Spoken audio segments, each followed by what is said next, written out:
بلوچستان کے بعد اب باری ہے سرسبز پہاڑوں کی سرزمین خیبر پختونخوا کی، اور نظر ڈالتے ہیں وہاں سے موصول ہونے والی رپورٹس پر۔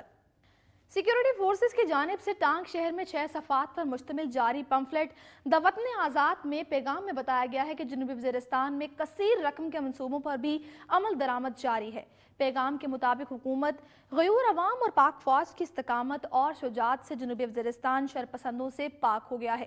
آپریشن راہ نجات کے بعد حکومت، پاک فوج اور پولیٹیکل انتظامیہ نے علاقے میں موجود سکول، ہسپتال، ڈسپنسریاں اور بجلی کے نظام کو نہ صرف بحال کرنے کا تہیہ کیا بلکہ متعدد ترقیاتی کاموں کی منصوبہ بندی بھی کی گئی ہے۔ سیکیورٹی فورسز کی جانب سے ٹانک شہر میں آپریشن راہ نجات کے بعد حکومت، پاک فوج اور پولیٹیکل انتظامیہ نے علاقے میں متعدد ترقیاتی کاموں کی منصوبہ بندی کی۔ تعلیم، صحت اور پینے کا صاف پانی مہیا کرنے کے منصوبے منظور ہو چکے ہیں، جن میں سیلاب سے بچاؤ کے لیے حفاظتی بندوں کے منصوبے بھی شامل ہیں۔ پاک فوج اور پولیٹیکل انتظامیہ کے تعاون سے جگملائی، سپنکائی، راگزائی، منڈانا، گنٹرا کچ، نوئے، بروند اور ملحقہ علاقوں میں پاک فوج کی جانب سے عوام کی بحالی کے اقدامات کیے جا رہے ہیں۔ ناظرین، قبائلی علاقے اور خصوصی طور پر صوبہ خیبر پختونخوا دہشت گردی اور شدت پسندی سے بری طرح متاثر ہوئے ہیں۔ یہی وجہ ہے کہ وہاں بم دھماکوں اور شدت پسندوں کے حملوں اور آپریشنز کے نتیجے میں انفراسٹرکچر کو شدید نقصان پہنچا، سکول، ہسپتال اور دیگر سرکاری عمارتوں کو تباہ کیا گیا۔ ایک جانب پاک فوج نے شدت پسندوں کے خلاف کامیاب آپریشنز کیے اور انہیں ان علاقوں سے مار بھگایا، تو دوسری جانب ان علاقوں کو شدت پسندوں سے پہنچنے والے نقصانات کے ازالے کے لیے بھی اقدامات اٹھائے۔ پاک فوج کے اقدامات پر مبنی پمفلٹ کی اشاعت اور اس کی تقسیم سے وہاں کے عوام کو حوصلہ ملے گا اور وہ شدت پسندوں کی دھمکیوں سے نہیں ڈریں گے، بلکہ پاک فوج کے شانہ بشانہ ان کی بیک کنی کے لیے کام کریں گے۔ میں اس وقت پاک افغان سرحد ترخم میں نشانہ بننے والے نیٹو آئل ٹینکر کے ساتھ موجود ہوں، جن پر حملوں میں آج کل تیزی آ گئی ہے۔ خیبر ایجنسی کے راستے افغانستان میں مقیم اتحادی افواج کے لیے روزانہ 200 سے 250 تک ایندھن و مالبردار گاڑیاں سپلائی فراہم کرتی ہے۔ حالیہ دنوں میں خیبر ایجنسی میں نیٹو سپلائی لائن پر حملوں میں تیزی آ گئی ہے، جس سے نیٹو ٹرانسپورٹر مشکلات کا شکار ہے۔ آج کل ہم بہت مشکل میں ہیں اور آئے روز ہم پر حملے ہو رہے ہیں۔ خطرے میں جان ڈال کے آتا ہے، ہم کیا کریں، مجبوری ہے۔ خیبر ایجنسی کی مکینوں کو بھی نیٹو سپلائی پر پے در پے حملوں سے پریشانی کا سامنا ہے۔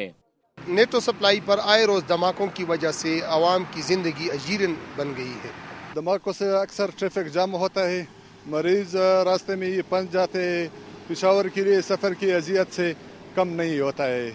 نیٹو سپلائی پر حملوں سے ٹریفک جام کے علاوہ خیبر ایجنسی کے عوام کو دیگر مسائل کا بھی سامنا ہے۔ کل بھی ایک دھماکہ ہوا تھا جس میں 3 ٹینکر جل گئے تھے، اس کا تیل ضائع ہو رہا ہے، اور ضائع تو ہو رہا ہے لیکن جگہ جگہ پر دھوئیں نظر آ رہے ہیں، تو بہت مضر اثرات صحت پر مرتب ہو رہے ہیں۔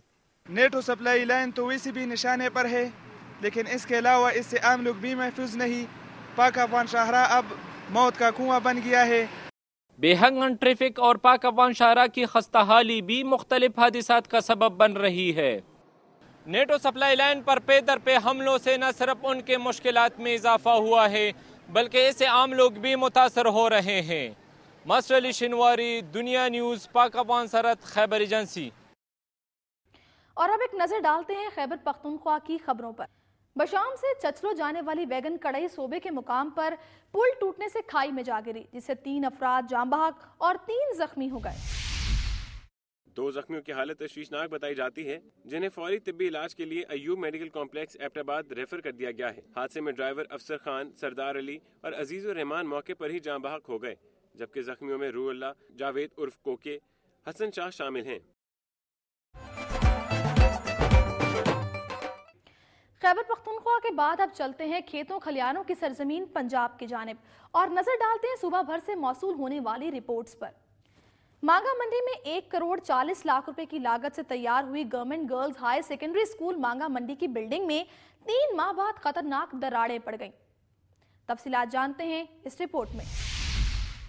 مانگا منڈی میں 1 کروڑ 40 لاکھ روپے کی لاگت سے تیار ہونے والی government girls high secondary school کی عمارت میں 3 ماہ بعد ہی خطرناک دراڑیں پڑنے لگیں۔ اسکول کی نو تعمیر شدہ ہائر سیکنڈری بلڈنگ میں ناقص میٹیریل کے استعمال کی وجہ سے 3 ماہ بعد ہی دراڑیں پڑ گئیں۔